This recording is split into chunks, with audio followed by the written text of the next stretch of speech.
Hello and welcome to Hardcover Hideout. I'm Chris. I'm Jared. I'm Tasha. On today's episode, we're going to be discussing Hey Kiddo, How I Lost My Mother, Found My Father, and Dealt with Family Addiction. Written and drawn by Jarrett Krosoczka.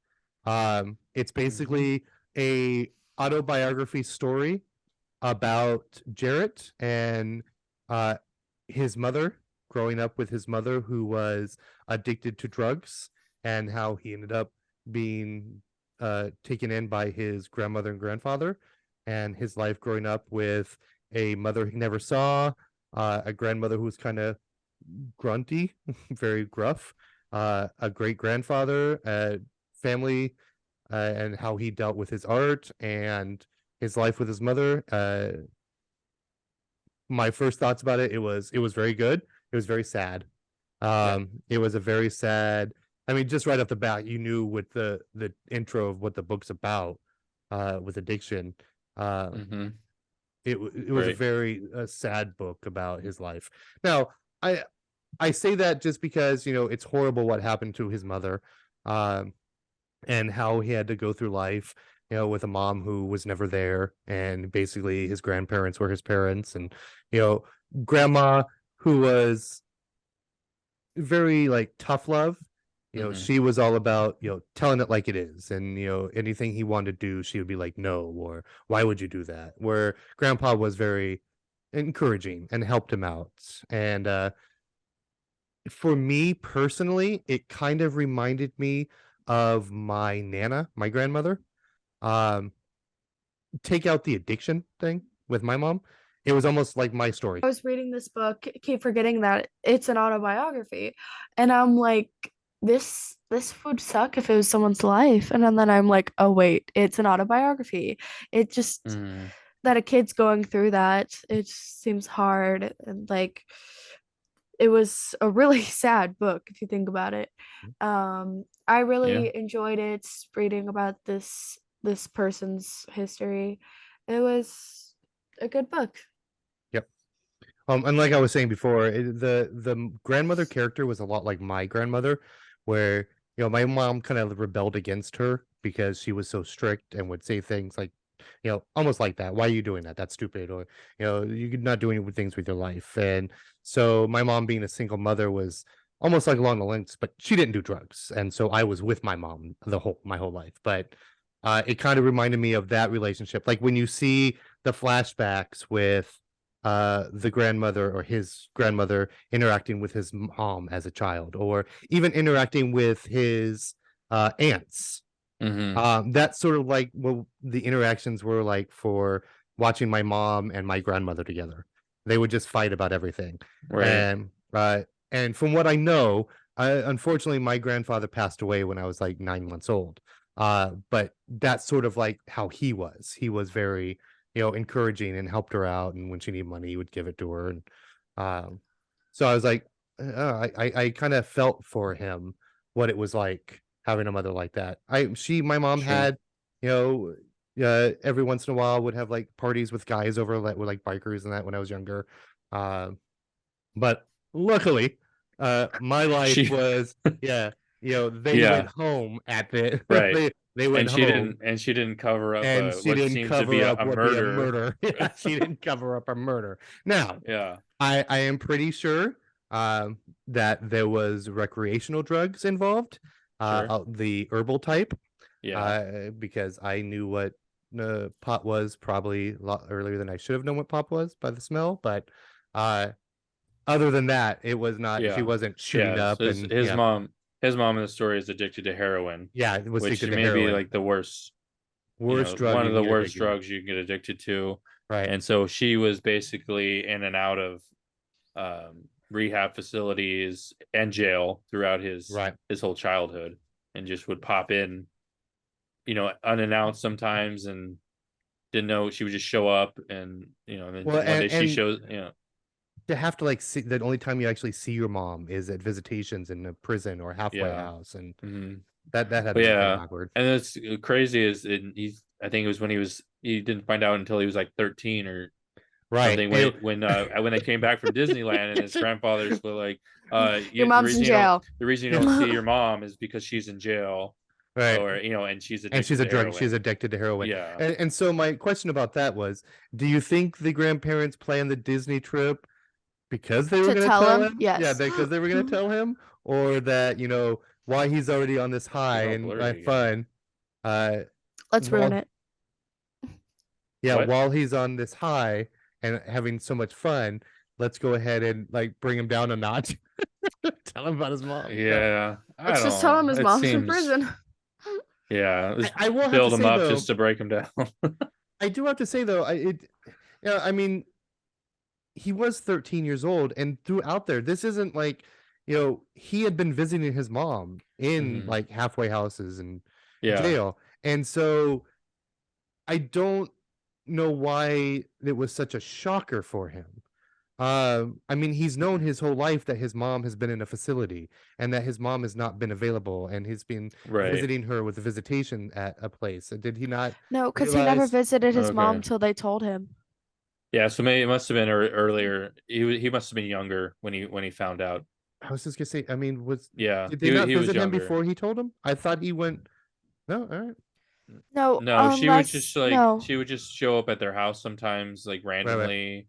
Or he got a job out of an ice cream shop, but I think that was after. Yeah, I think that was way after, because she had the boyfriend. Right. And then now I don't know, Tasha, I don't think read it because that would be words. The back part, did you read the last 3 pages, which is basically like the follow up? We know Tasha didn't read it. Yeah, where at the very end where he talks and I went, about it's words. Oh my gosh. Way to I can't way to do the work. Yeah, I can't focus if I look at a page and how do you pass school? How do you have good grades in school? I know you have good grades. Yes, you gotta be able to focus. Yeah, so it costs me a lot of money. Anyway, whatever. No, because I can't focus. Okay, but back to what I was saying. We know Tasha didn't read it, but the conclusion of how his life wrapped up that story was about his mom. The boyfriend, it seems like towards the end there, the boyfriend she got was good for her. Yeah. Sure. Until he passed away. And then it sounded like is this the back of the book? Maybe if you would have read the back of the book. But after you read out that part, then you find out what happened to his mom. And I'm wondering if a lot of that had to do with losing the boyfriend. Sure. Which then put her back into her old ways. Yeah. Right.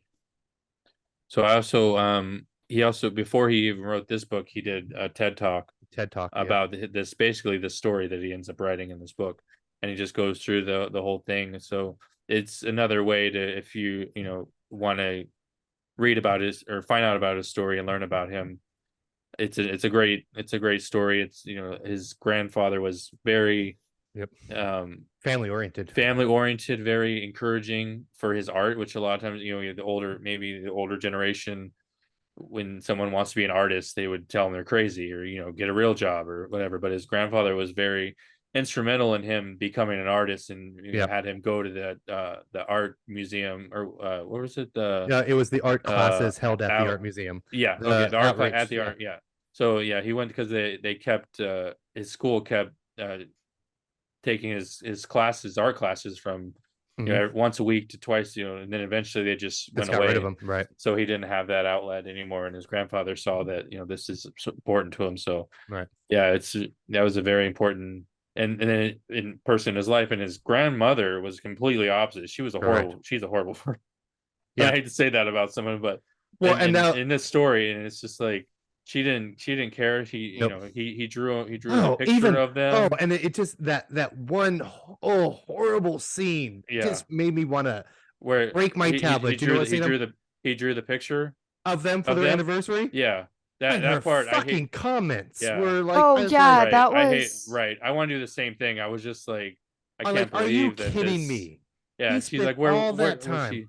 And she drew a picture for their wedding. It doesn't look anything like that. Where are we gonna put that? We already have so much art on the wall already. Yeah. I'm like, oh my god, Yeah, and she does remind me a lot of some people in my family too, especially a lot of the chain smoking that would happen in this book.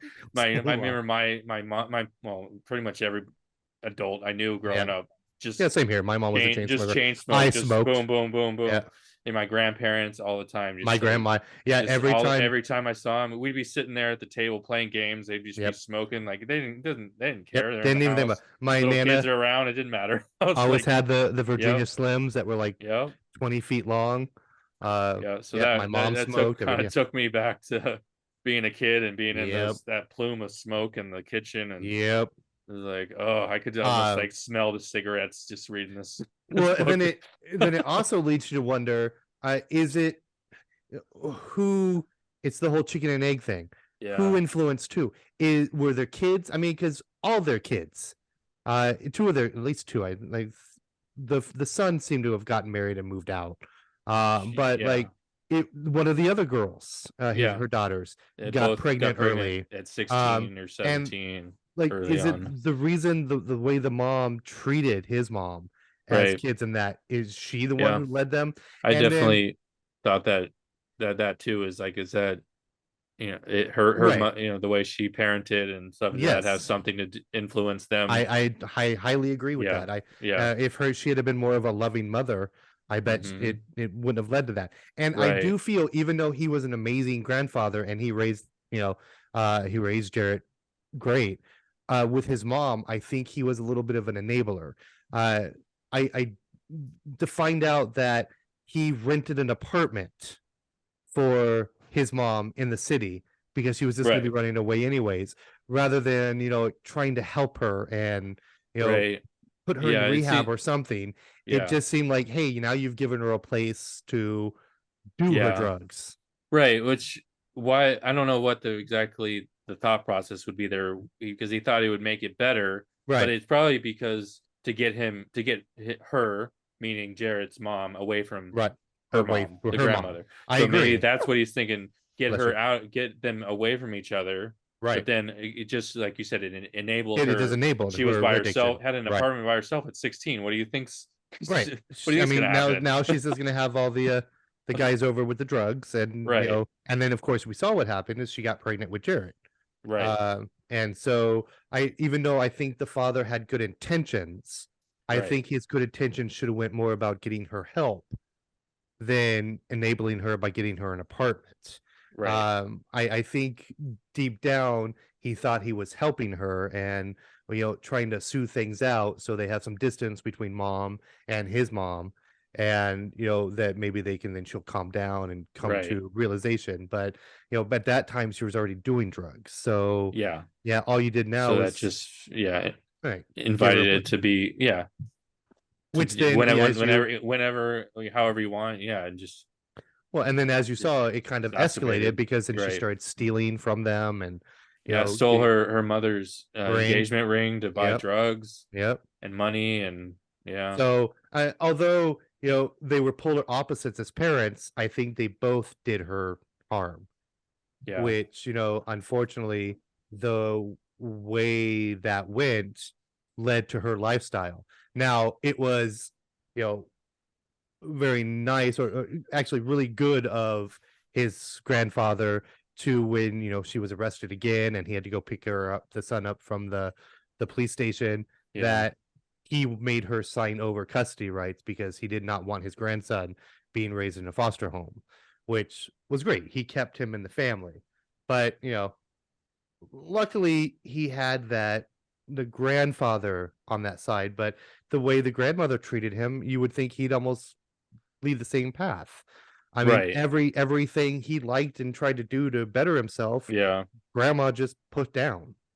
I feel for him. I'm glad Jarrett actually turned out good. He could have definitely went down that same path but it's good that, I mean, if he had both grandparents, like his grandmother, like Shirley, that could have been that could have happened, but his grandfather being kind of polar opposite of that, that was really his what saved him, I think. And one part when he first moves in, Jarrett moves in with his grandparents, and he has to take he takes one of the rooms, and Shirley comes in and is like, this was supposed to be my room. Yep. That's why it's this color. Yep.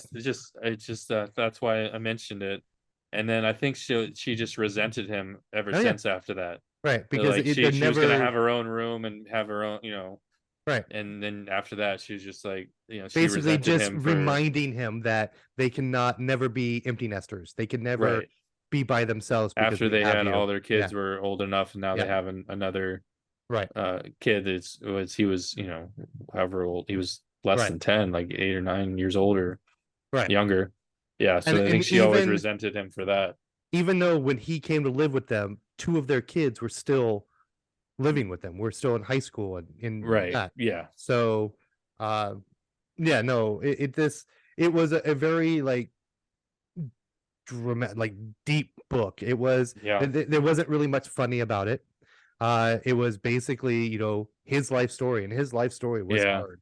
I like the art that they show, like his actual artwork, and the cover of the yearbook. It was the letters, and the letters, and the some letters of from mom, some of and the art that she did, the cartoons that she did for him. I like that. So there's some funny parts in that, in his comics, or his short comics he had, and his art that he showed in the book. But other than that, very, very deep hitting book for sure. Like when he gets to high school, remember, he was so mad because all of his friends were going to this one school, and his parents made him, or his grandparents made him go to this other school that he hated. But then he got into the art department, and as a freshman was doing the comics for the newspaper. And so I think that helped him, that made him find his place. And I'm glad he did have that one friend, that he was able to tell about his mom. Moved in, his neighbor moved in with him. And then what was with the creepy thing with Shirley, the grandma?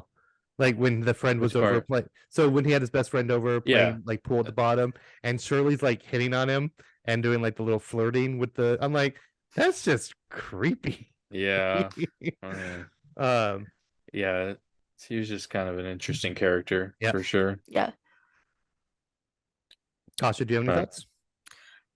One thing that stuck out to me was when the grandfather saw his dad in public and said that he had custody of his child, and then told him that there's nothing stopping him when he turns 18 to go to his doorstep and talk to him or see him, because he has a right to talk to his father. And I feel like the father did realize that after, because you do see he does go get in contact with his father later in this book, and what happens is so sweet, because he has these half-brother siblings that he didn't know he had. It was really a sweet moment that he reconnected with his dad. And then even along the lines with that brings you back to Shirley and Joe, where Joe was like, you do that, you do what you need to. And Shirley's like, why would you bother talking to that man? Why would you? What's the point? But if you, with the end, it is, I mean, you could see that Joe really loved Shirley. I mean, the fact that, if at the end of the book, with the part that Tasha didn't read, you find out that Shirley died first. And then Joe, didn't last much longer after that without Shirley. Even though she was, it's one of those opposites attract things. He loved her, even though she was kind of a horrible human being. At least the parts that we saw, or that he showed us in this portrayal of it. It didn't. It wasn't really. She didn't really have very many redeeming qualities. That's what I was going to say. That is one thing. I mean, we're only getting Jarrett's point of view. But I will have to say, for as long as he lived with him, we only got maybe 1 or 2 nice qualities or scenes with Shirley. The rest of the time she was just really horrible to him. And I wonder how much of that was actually reality or just in his head, to where he only remembers the bad stuff she did. Where there were probably other scenes that even scenes that he showed that probably had more of a positive outcome with it. but we didn't get to see that. You guys are forgetting a scene where at the start of the book when he's first new to this house, that she asked him what's his favorite meal and just to make him welcome, and tells him that she will make it and just ask. She will always have that for him, just because it's a new house. It's new to him.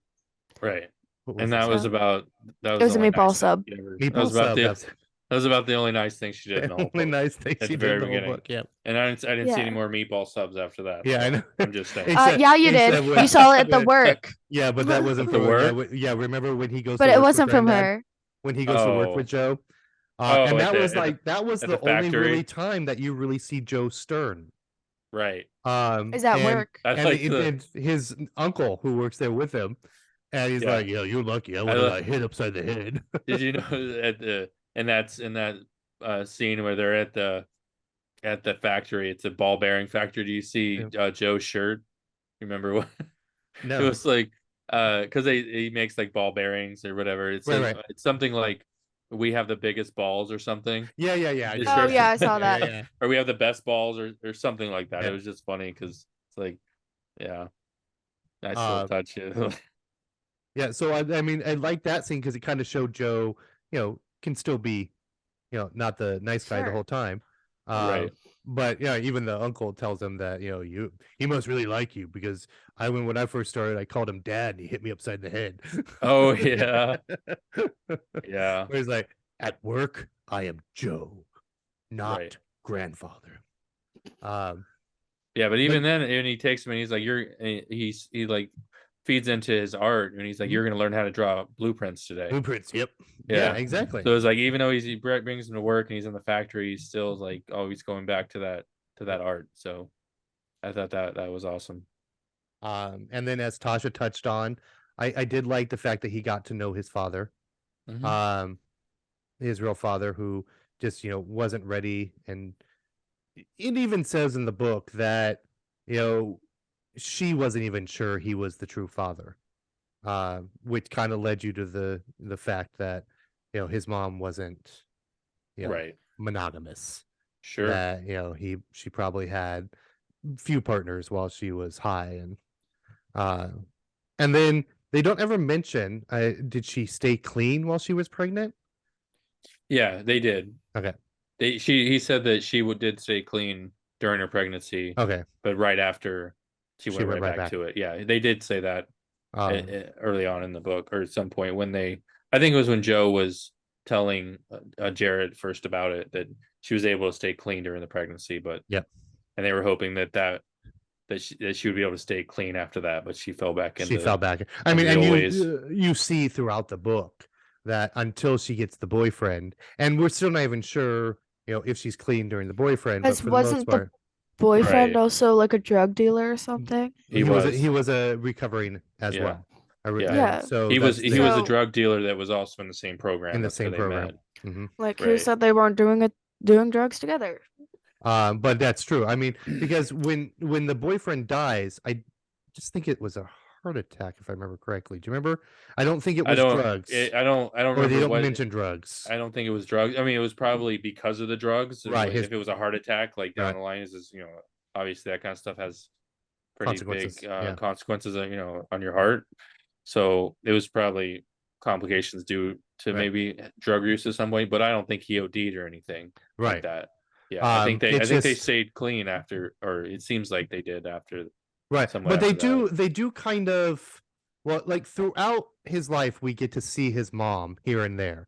One of the most powerful scenes was after she was out, she was working in a diner, and Joe and Jarrett went to see her, have ice cream and talk, and then they left her, and then a few days later, Joe is just furious because his name is in the paper because she was found overdosed in the street, and they used her name with the last name, and just stained, which right there, I mean, just so sad because you like 1 minute you see her, she seems like, she's fine, she's doing good, and then she falls in, which then also leads us to one of the saddest parts of this book, his high school graduation, where she's like, I wouldn't miss it for the world, and then she does. She does. And she just says I wasn't feeling well, which what leads me to believe that she had fallen off the wagon.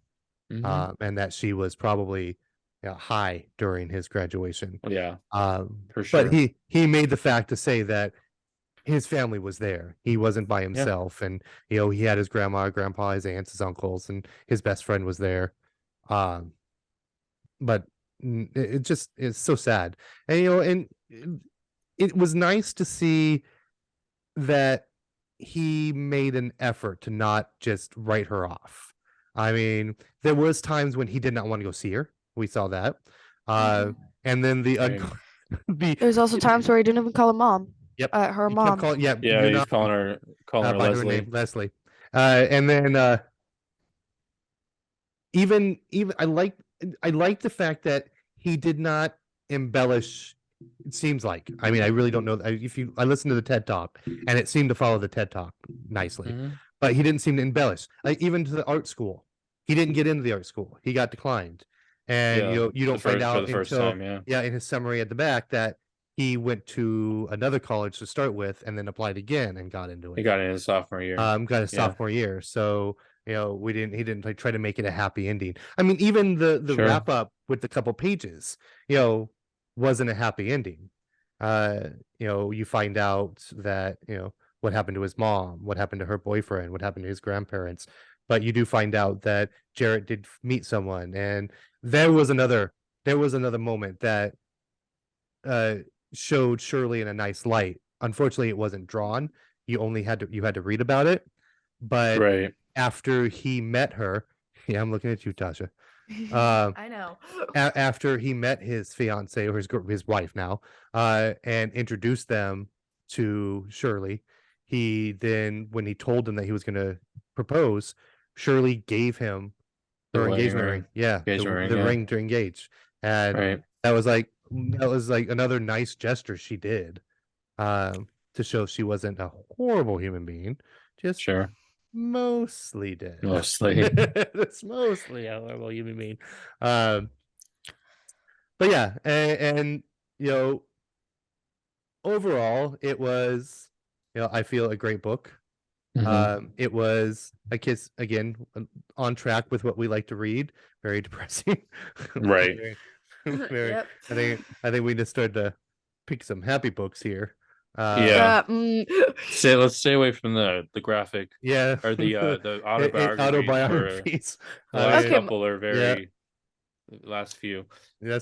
Although amazing, really good books. Yeah. But let's have we need something a little more lighthearted, maybe.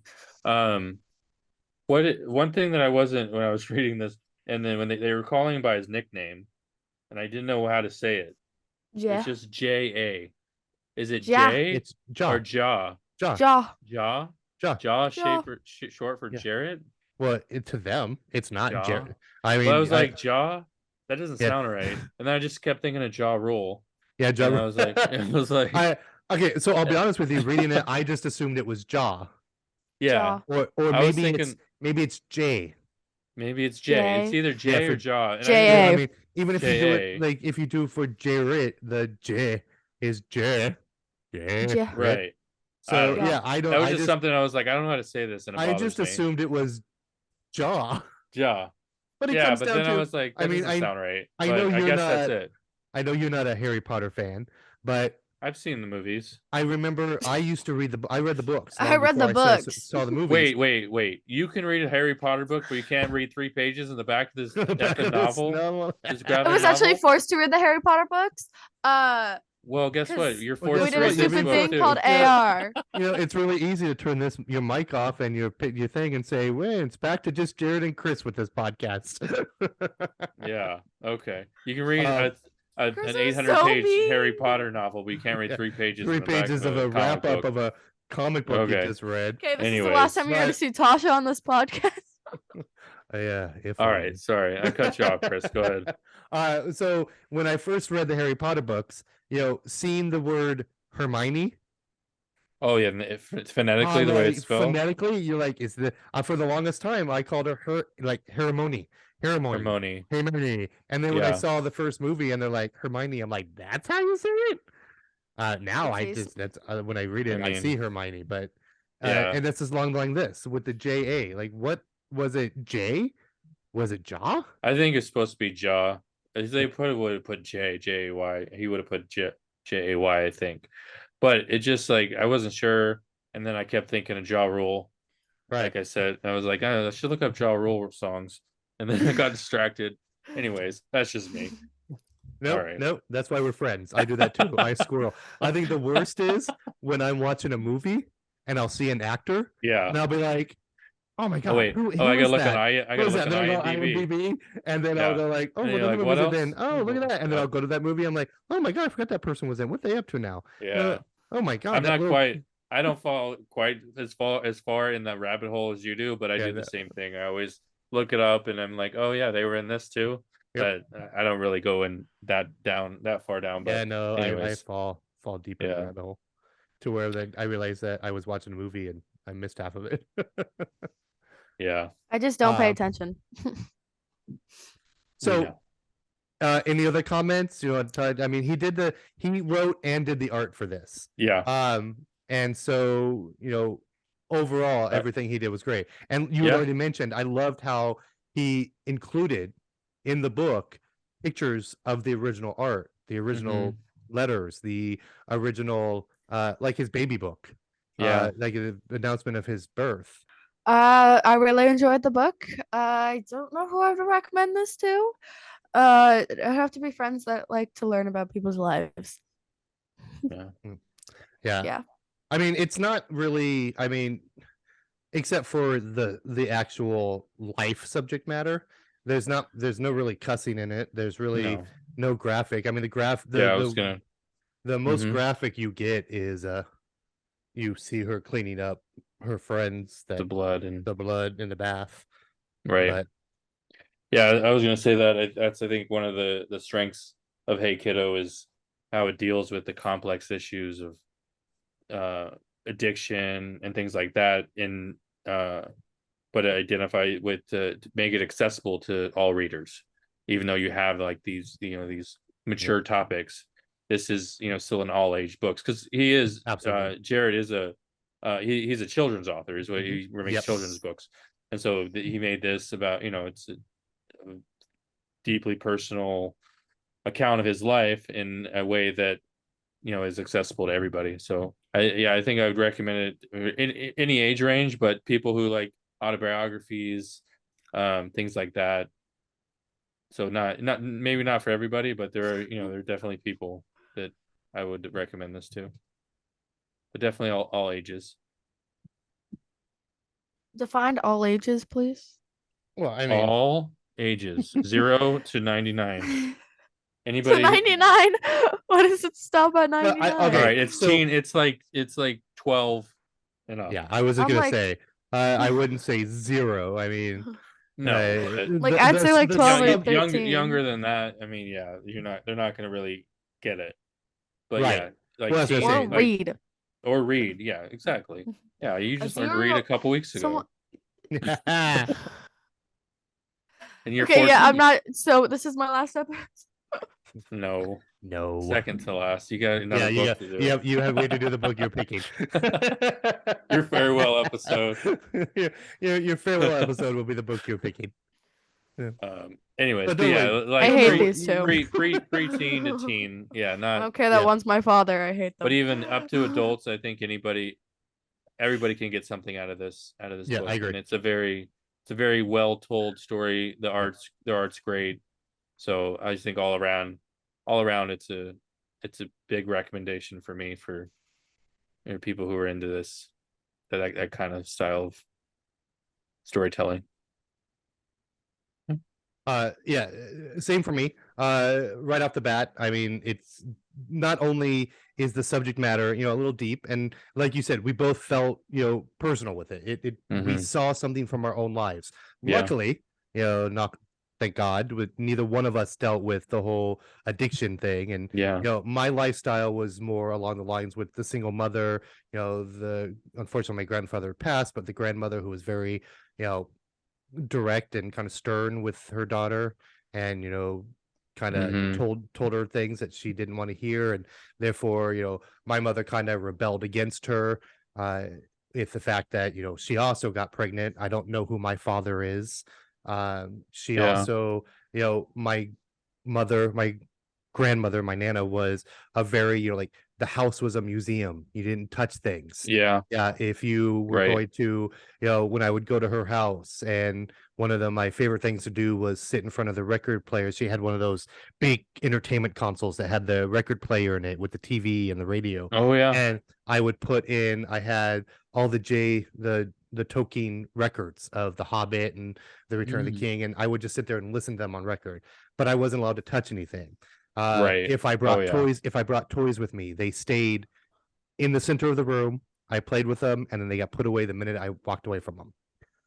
And so my mother was kind of, I'm sure that's how she grew up, and so kind of rebelled against that and didn't want to do housework and things like that. So I grew up doing it because I think that's one of what something that's great about this book is it hits differently for everybody. You got something out of it. A lot of the traits of the grandmother remind me of different aspects of my different grandmas.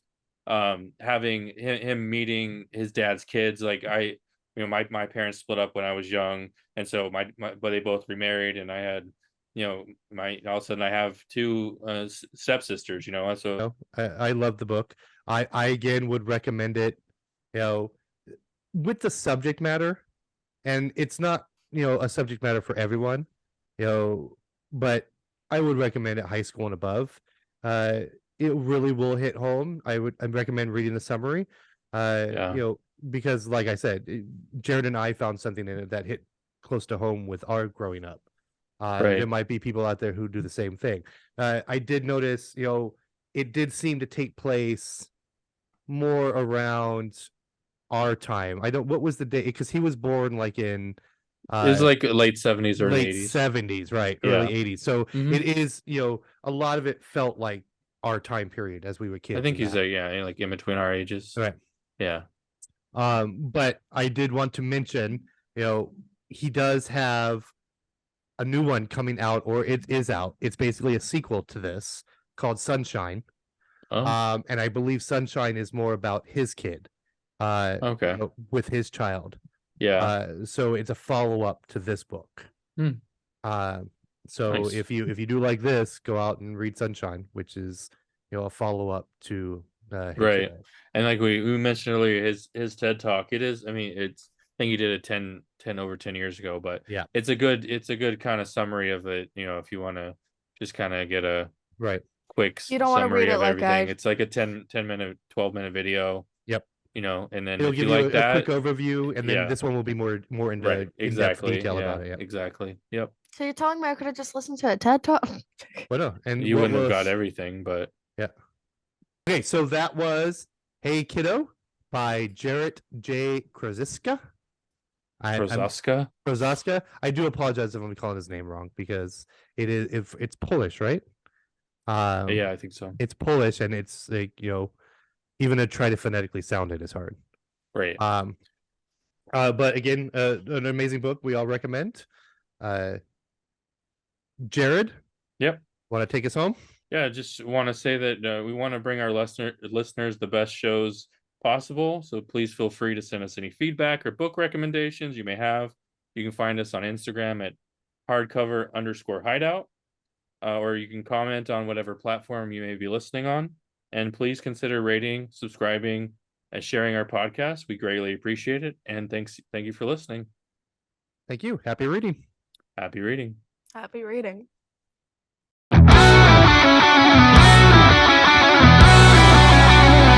Hello and welcome to Hardcover Hideouts. God damn it. How do we do this? It's been so long. Just like that, man. You just got to remember your name.